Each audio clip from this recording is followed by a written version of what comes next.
Yo, man, it's Buck Carter, PWCC, man. I'm back in the build with another ass video, man. How y'all been? Hope you been well.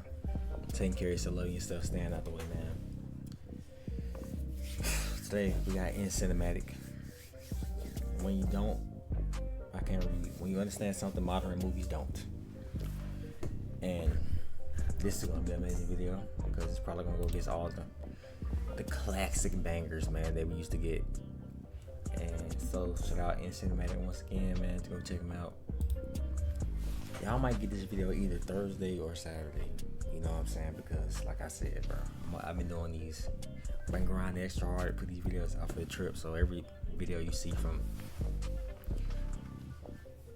today leading up to what, Sunday or Saturday, already recorded, you know what I'm saying? I love y'all. But 600 on the way, go and subscribe if you're new. 1K on the way. I love y'all. I love all the support. Appreciate all the support. And let's get to this banger, man.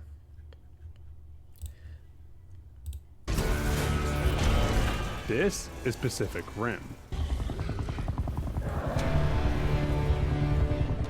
And for most people, it's just another high-octane CGI-heavy action film. No. Well, for other people it is, my nigga. But giant robots fighting kaijus, mythical creatures, nigga. This is peak. You know what I'm saying? I wish they made a second movie. Which I mean, you feel me? Hopefully one day they will make a second movie. We don't speak about the second movie. It was cool and shit, but it was ass. I mean, the plot, I don't know what, you feel me? Action was alright, you know what I'm saying? But we don't talk about the second movie. We talk about the first one. All right. This movie was amazing, and I don't know why they just didn't. I don't know. It was just. It was bullshit. Ooh. Excuse me. That second movie was straight bullshit, man. But just having the levels of kaiju, the different Jaegers, nigga, fighting and like, man. Like, this shit was amazing. I don't know how they sold the second movie.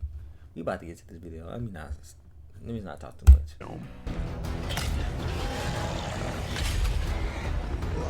And they're not wrong. Oh yeah, I forgot to say. Y'all remember it was a game too. I don't know if y'all remember, but it was like a game years ago they made. On like, what was it? Was it the PS4, PS3? I can't remember. That's exactly what the film is. But there's a problem. It was a game on mobile too. Now tell me what you want. Because in most modern action films, the CGI simply doesn't feel real anymore. You guys are so screwed now. I'm finna keep all. He finna have me pause every second. Anymore. This is peak, by the way. Age of Extinction. I told you, nigga. Come on now, peak. Well, I will never forgive these niggas for doing this. By the way, I'm sorry. Hulk, they said Hulk was supposed to be busting out the fucking Hulk Buster, nigga. And they got the nerve to have this nigga in a fucking suit for the Battle of Wakanda. Are we? Movie was peak. You feel me? But come on, man. Hulk turned into a straight bit, man. In this new movie with Spider-Man, this nigga ain't going crazy, bro. This might be Hulk's last chance. I ain't gonna lie. Like in this brand new day. Like, this might be Hulk's last chance, no cap. If this nigga's ass, Marvel, y'all look cooked, bro. Same thing for Doomsday, too, bro. Y'all like y'all last few chances, my nigga. You guys are so screwed now. It's fast and polished, but something's off. The movement feels weightless, as though it exists on a slightly different plane from the world around it, and gravity has little to no impact. Surprised to see me? So why does the action in this film feel like this?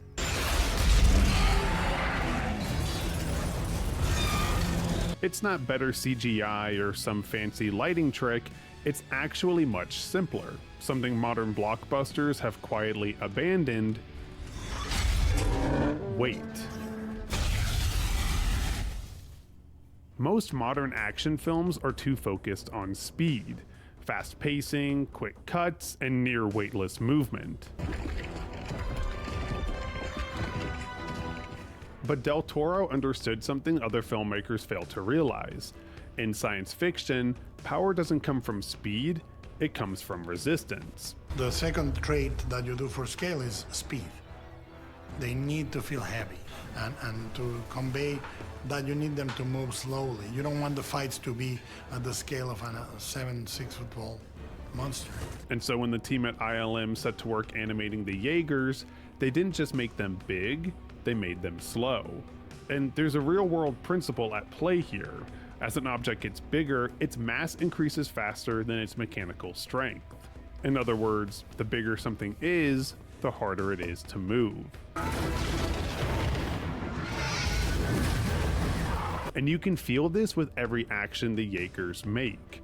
When they throw a punch, it doesn't just happen, it has to wind up first. We hear the hydraulic strain and the grinding of the gears as the entire machine fights against its own weight just to move. Even something simple like picking up an oil tanker takes effort, time, and momentum. And when a Jaeger tries to stop, it takes effort for it to slow down against the force of its own inertia. And that delay in movement is what sells the impact.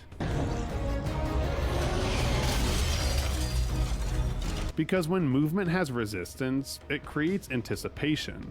And when something finally connects, it doesn't just look powerful, it feels powerful.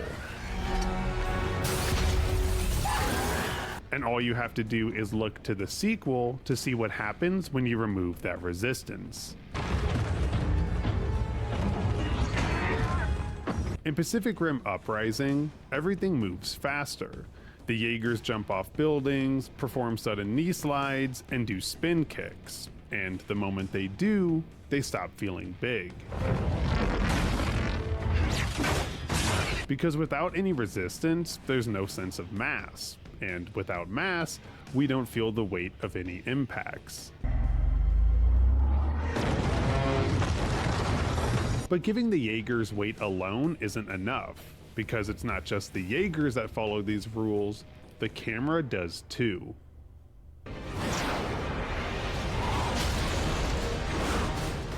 Is that the camera acts as though it's a weightless, omniscient point of reference. It can fly around from any angle or any distance to perfectly frame the scene. But Del Toro wanted the camera to do more than just show the action, he wanted it to emphasize the scale. It's a common trick in film. If you want something to look big and powerful, you shoot it from a low angle. It's why the majority of shots we get of the Jaegers and Kaijus are positioned from the ground. And the sizing of different elements in the frame can also emphasize this. Compare how much of the foreground the people occupy in this scene compared to this one. Never thought I'd see one in real life. And notice how in both of these films, large creatures and objects are rarely shown entirely. Just look at the very first time we see a kaiju. The camera struggles to contain them in the frame because it only shows what a real camera could capture. And to go beyond this, Del Toro didn't want us to feel like we were watching someone else experience this. He wanted the audience to feel like it was their own perspective, that they were the camera. And so, throughout most of the film, he utilized a subjective lens and shot from a realistic POV. I wanted to be a movie that was very, very intense during the battles, that you felt that they were real, that they were happening. That meant that when the Jaegers are walking through the city, the camera is placed at street level or on a rooftop. And in order to have realistic drone shots, he placed choppers in the scene so we know where the perspective is coming from. So we're dealing with a camera in a helicopter that's looking at a fight. Choppers, do you have a visual? Over. But rather than simply track the action, the camera also reacts to it. The team at ILM implemented a slight shake to the camera whenever the Jaeger walks by, as though it has weight and is actually present in the scene. But this doesn't just apply to the Jaegers, it also applies to the people inside of them. Every movie has to have a portion of analog practical effects to really convey the sense of physical reality of the film. Whenever actors are placed in front of a green screen, there's always a disconnect. No matter how good the performance is, they're still forced to react to nothing. But Del Toro didn't want that, so instead of giving the actors complete freedom, he did the opposite. The easiest thing would have been to put green levers on their arms and their back and their feet and have the actors have a complete free movement. But I felt that you needed something with resistance. So we had a piece of machinery that was a couple of tons in weight in their backs and in their legs and in their arms. But it didn't stop there. The entire cockpit itself was a massive practical set, designed to feel uncomfortable and dangerous to the actors, who were essentially trapped inside it. But the real distinguishing feature of these sets were the massive hydraulic systems they were mounted on. These systems could completely move the massive set, so when the Jaeger moves, the set and the actors can fully react to that action, allowing them to not simply act, but physically experience it. So every time they were fighting the kaiju and they would throw a punch, the whole set would throw that punch with them. And when they were being hit by the kaiju, the whole set would rock backwards with them and really, really shake them. This shit is so peak, man. Hopefully, and I'm not comparing the two, but hopefully, because I heard that, you feel me, we about to get another Transformer movie from Michael Bay. I don't know why I said it like that, Michael Bay. I don't know why I said it like that, but hopefully, like, Michael Bay get us right, my nigga, with this new Transformer film. You know what I'm saying? Give us the pure action we need from actual good peak robot fiction. You know what I'm saying? Cause I missed it so much, bro. When the last time we got a Transformer film, what, 2015, 2014? I remember watching it the last night in the movies, actually. You know what I'm saying? When I was at, what, probably like 12 or some shit, 13. You know what I'm saying? But I'm so glad that Michael Bay coming back, cause he know what to do when it comes to, you know what I'm saying, Transformers, and knowing what to do also with the designs of them as well too. The Bayverse designs are peak. I don't give a fuck what nobody say, man. The Bayverse designs are peak. Just this time, don't do it like the last night and have these Decepticons be sorry as shit. But I don't like that. You feel me? We needed like the first one, the second one, even the third movie, nigga. Them niggas was yeah, we need them niggas on demon time. You feel me? I need the Decepticons really on go. You feel me? When we first seen Starscream and all that type of shit, especially in the first movie, that nigga was on demon time, nigga. Niggas, you had Ironhide screaming. Ironhide is the gunner, nigga. He's you know what I'm saying? What's the word I'm looking for? Like, nigga, he the weapon specialist. He's Starscream. That nigga, Starscream was actually a demon. That nigga was putting fear into niggas' hearts. Nigga in the sky taking 5 jets. This nigga transforming, shooting, transforming again. Like I need that type of shit. Not Starscream getting taken out by Sam. That was sorry shit. I ain't gonna lie. That was sorry. You know what I'm saying? That was sorry. But Dark of the Moon was still peak. But you know what I'm saying? Like, my nigga, you're Starscream, bro. And when you put all of this together, the animation, the camera... By the way, that was the same Starscream that blew up Bumblebee legs, too. And the physical sets, you begin to understand that the reason Pacific Rim looks real is because the whole thing feels real. Calibration complete. Nothing moves freely. There's a sense of resistance built into every action, and every aspect of the film has weight, which means there's no disconnect from one scene to another. And maybe that's the difference. While most modern blockbusters try to show you power, Pacific Rim makes you feel it.